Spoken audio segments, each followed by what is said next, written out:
Oi gente, sou a Dani, de novo aqui, a segunda aula. Hoje a gente vai ver humanismo e classicismo, dando continuidade ao que a gente viu na aula passada, primeira aula sobre o trovadorismo, tudo bem? O humanismo ele surge por volta mais ou menos do século XIV, tá?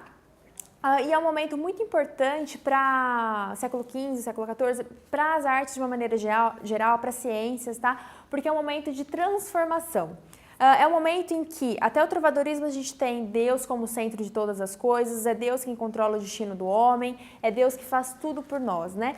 A partir do humanismo, a gente começa a mudar, é o começo da mudança do teocentrismo para o antropocentrismo, tudo bem? A gente começa a ter o desenvolvimento das ciências, a fé começa a ser questionada, então as transformações do mundo de uma forma geral começam a ser maiores, tá? A literatura, portanto, assim como todas as artes, passam a refletir de uma maneira geral essas transformações científicas que vão surgindo nesse período, tudo bem?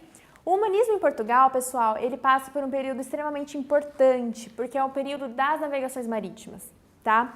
A gente começa a ter o desenvolvimento no século XV das navegações marítimas. A gente vai ter, então, para essas navegações marítimas acontecerem, a gente vai ter um desenvolvimento muito amplo das navegações, tá? Além de tudo, a gente começa a ter contato com outras pessoas, porque até então os europeus pensavam que eram os únicos no mundo, né? Ao tomar contato com os índios, tanto nas Índias quanto na América, passam a questionar a sua própria existência, né? Até então éramos só nós e agora a gente percebe que o mundo é muito além do que a gente pensava que era, tá? A gente tem todo um processo também que começa a se tornar democrático, porque vai surgir um pouco mais para frente a prensa de Gutenberg, que vai permitir que a literatura se expanda um pouco mais também, tá?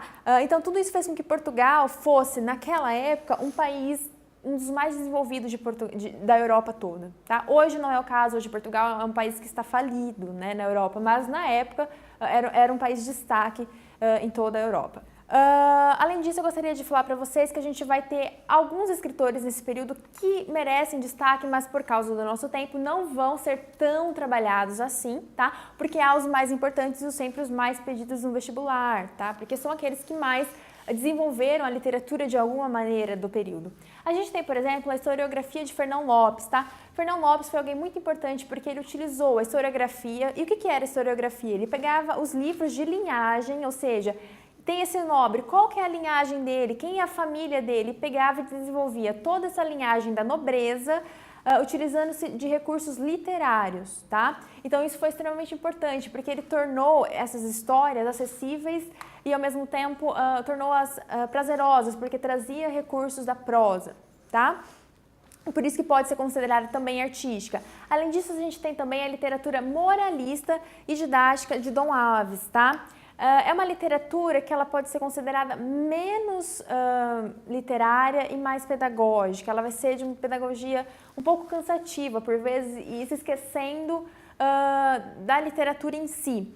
Ela vai tentar tratar de temas pessoais, vai tentar tratar de temas de gostos do Dom João, por exemplo, o que gostava de caçar, o que ele gostava de fazer caçando, tá? Dom Duarte também, o que ele gostava de fazer caçando, como que era a vida dele. Então, hábitos pessoais que talvez não mereçam tanto destaque na literatura como a gente vai ver com o Gil Vicente, tá? Que também é desse período. Além disso, a gente tem a poesia palaciana, tá? O que foi a poesia palaciana? A poesia palaciana foi uma poesia que se desenvolveu, obviamente, dentro do palácio em Portugal.